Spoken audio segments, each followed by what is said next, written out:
बिस्मिल्लाहिर्रहमानिर्रहीम। अस्सलाम वालेकुम। माय नेम इज़ मोहम्मद मतलूब और आज हम नाइन्थ के फ़िज़िक्स का शुरू करेंगे चैप्टर नंबर फर्स्ट, जो कि है physical quantities and measurement. Physical quantities वो होती हैं जो कि मेजरेबल हों। All those quantities which are measurable are called physical quantities. इसके अंदर हम फ़िज़िक्स का थोड़ा सा इंट्रो पढ़ेंगे, मतलब उसकी हिस्ट्री, कैसे फ़िज़िक्स शुरू हुई। तो हम लोग कहते हैं कि ये फ़िज़िक्स साइंस की एक ब्रांच है। तो साइंस का इल्म हमें कैसे आता है? जब भी कोई ऑब्ज़र्वेशन होती है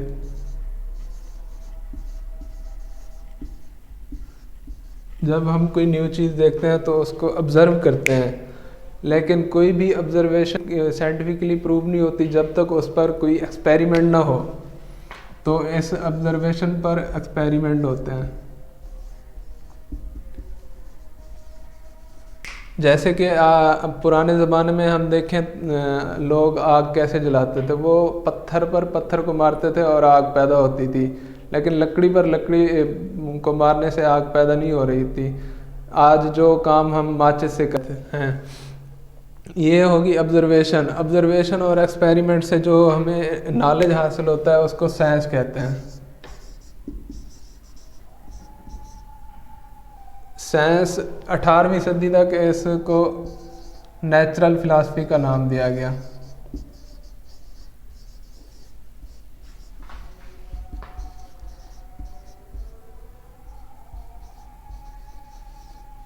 लेकिन जैसे जैसे इल्म बढ़ता गया तो इसकी मज़ीद ब्रांचेस बन गई, मतलब फिज़िकल साइंस और बायोलॉजिकल साइंसेस।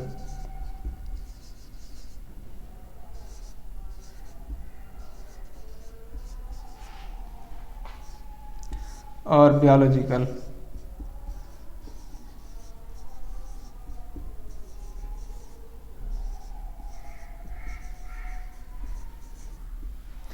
फिज़िकल साइंस के अंदर तमाम नॉन लिविंग आ गई,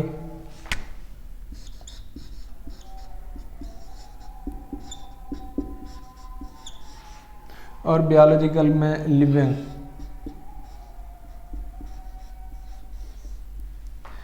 फिज़िकल साइंस को मज़ीद डिवाइड किया गया: फिज़िक्स, केमिस्ट्री,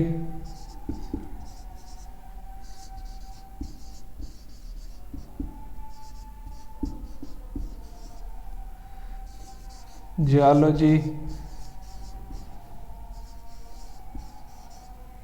एस्ट्रोनॉमी,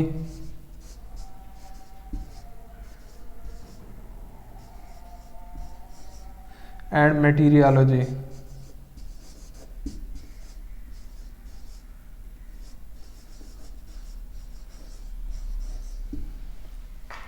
केमिस्ट्री में सारे केमिकल्स रिएक्शन आ गए, जियोलॉजी में अर्थ की स्टडी आ गई, एस्ट्रोनॉमी में स्टार्स और गैलेक्सीज शामिल हो गए, और मेटीरियोलॉजी में वेदर की स्टडी हो गई। ये सारे नॉन लिविंग ही हैं। और हमारा टॉपिक क्योंकि फ़िज़िक्स है तो हम फ़िज़िक्स को थोड़ा डिटेल से पढ़ेंगे। फ़िज़िक्स एक्चुअली मैटर,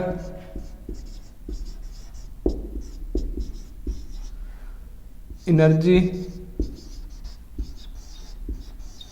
और इन मैटर और एनर्जी का आपस में इंटरेक्शन की जो स्टडी होती है उसको फ़िज़िक्स कहते हैं। Matter, energy and there interaction is called physics. Matter कोई भी चीज़ जो कि मास रखती है और वॉल्यूम रखती है उसको मैटर कहते हैं। मास प्लस वॉल्यूम, उसको मैटर कहा जाता है। जैसे एक हमारे पास डस्टर है, इसका भी एक मास है और वॉल्यूम है, तो ये भी एक मैटर में शामिल होती है। इसी तरह जो भी चीज़ मास रखती है और वॉल्यूम रखती है वो मैटर कहलाती है। इसके बाद है कि फ़िज़िक्स डेली लाइफ में कहाँ पर यूज़ हो रही है, इसकी डेली लाइफ में यूज़।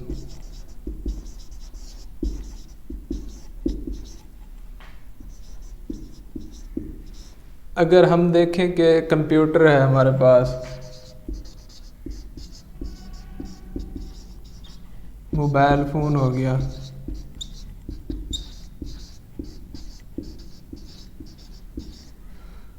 रेडियो हो गया और टेलीविज़न हो गया। ये सारे फिज़िक्स के ही लॉज़ के ऊपर बने हुए हैं।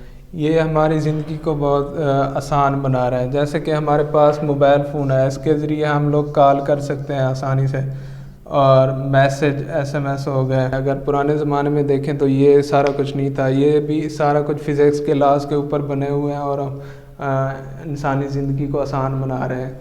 इसके अलावा अगर कार को देखें, इसमें लॉज ऑफ मैकेनिक्स यूज़ हो रहे हैं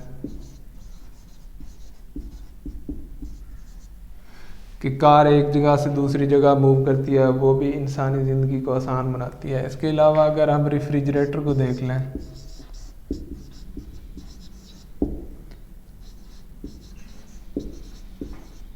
इसके अंदर लॉज ऑफ थर्मोडायनेमिक्स यूज़ होते हैं।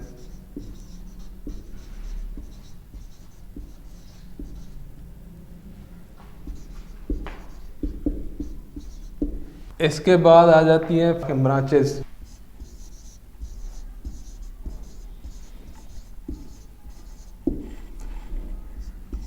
नंबर 1 पे है मैकेनिक्स।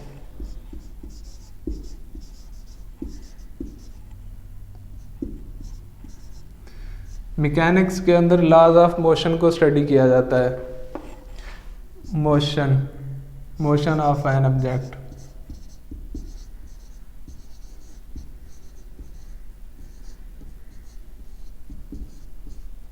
कि कोई भी एक ऑब्जेक्ट है वो पॉइंट ए से पॉइंट बी की तरफ कैसे मूव करता है, ये सारा कुछ मैकेनिक्स के अंदर आ जाता है।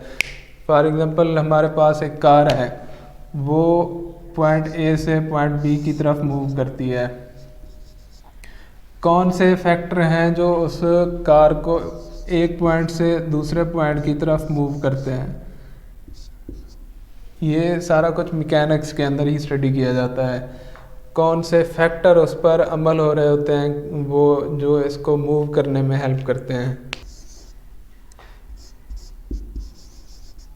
हीट की अगर हम एग्जांपल देखें फैमिलियर, जो कि है स्टीम इंजन।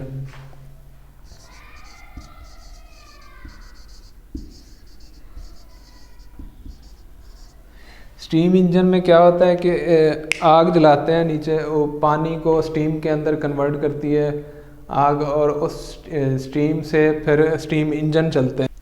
इसके बाद है light.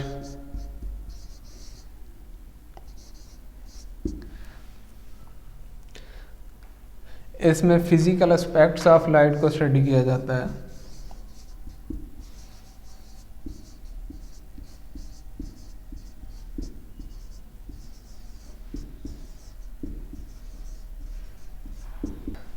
For example x ray photon है।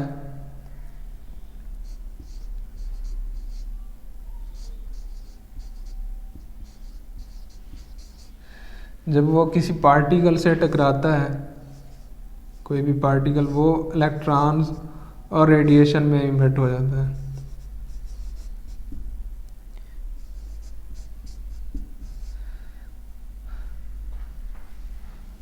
जब एक्सरे फोटॉन किसी पार्टिकल पर टकराया, उससे इलेक्ट्रॉन खारिज हुए और रेडिएशन इमिट हुई। ये लाइट के अंदर स्टडी किया जाता है। नंबर 4 पे आ जाता है साउंड। इसके अंदर साउंड वेव्स की स्टडी की जाती है।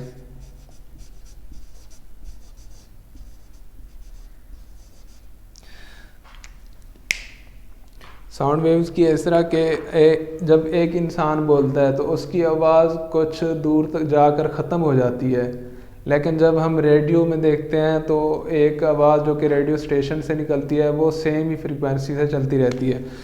इंसान की आवाज़ आहिस्ता आहिस्ता ख़त्म हो रही है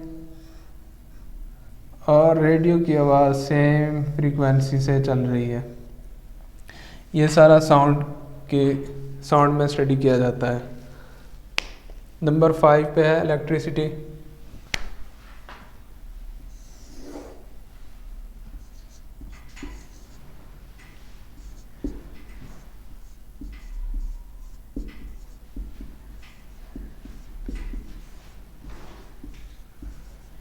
एंड मैग्नेटिज्म।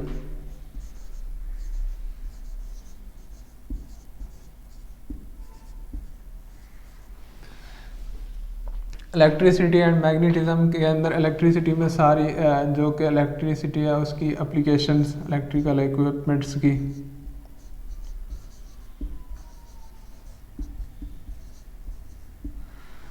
इसके अलावा अगर हम इसकी एग्जांपल देखें कि कार को जैसे पेंट किया जाता है आजकल, इसमें क्या होता है कि एक शावर लाइक बोतल होती है, उसके अंदर एक बारीक सा सुराख होता है। जब प्रेशर के ज़रिए उससे पेंट निकलता है तो उस पर चार्ज आ जाता है, तो उसके अपोजिट चार्ज हम पहले कार पर पेंट कर लेते हैं। फॉर एग्जांपल इस पर शावर लाइक बोतल से अगर निकल रहा है नेगेटिव चार्ज, तो कार पर हम पहले से पॉजिटिव चार्ज को पेंट कर देंगे, तो इनका इंटरेक्शन आपस में बेहतर हो जाएगा और अच्छी तरह पेंट हो जाएगी कार। इसके बाद है एटॉमिक फिजिक्स।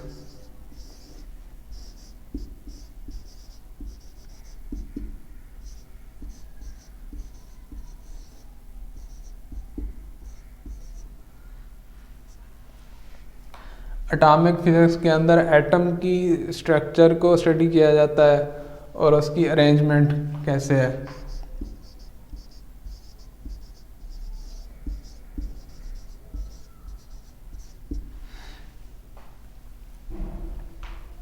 इसके बाद है न्यूक्लियर फिजिक्स।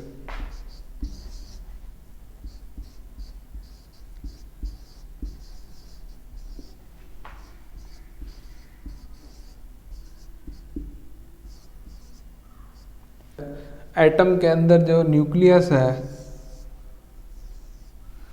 उसकी स्टडी, और न्यूक्लियस के अंदर मज़ीद जो न्यूक्लियर पार्टिकल्स होते हैं उसकी स्टडी न्यूक्लियर फिजिक्स के अंदर आ जाती है।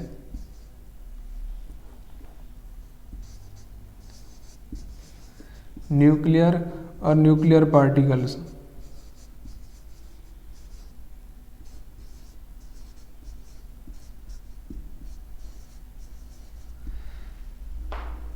ये सारे न्यूक्लियर फिजिक्स के अंदर स्टडी किया जाता है। इसके बाद है नंबर 8 पे plasma physics. Number 8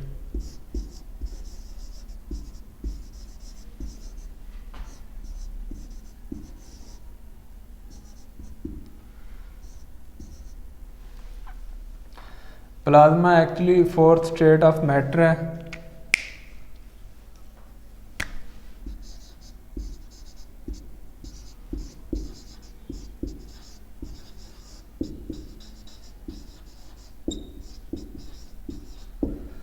fourth state इसलिए कि ये आयनिक फॉर्म के अंदर होती है, आयोनिक स्टेट में, आयोनिक स्टेट ऑफ मैटर है।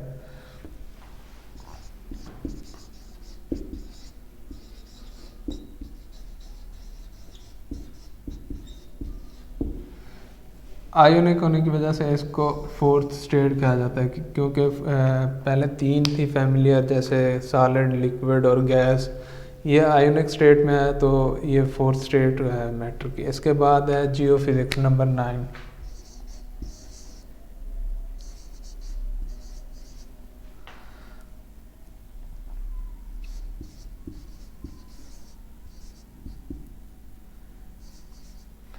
जियोफिजिक्स के अंदर इंटरनल स्ट्रक्चर ऑफ अर्थ को स्टडी किया जाता है।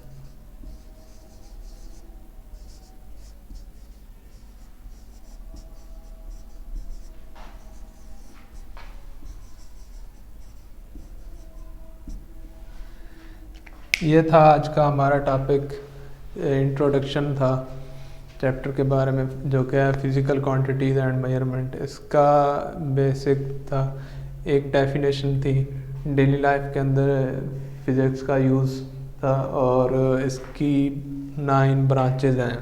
Thank you.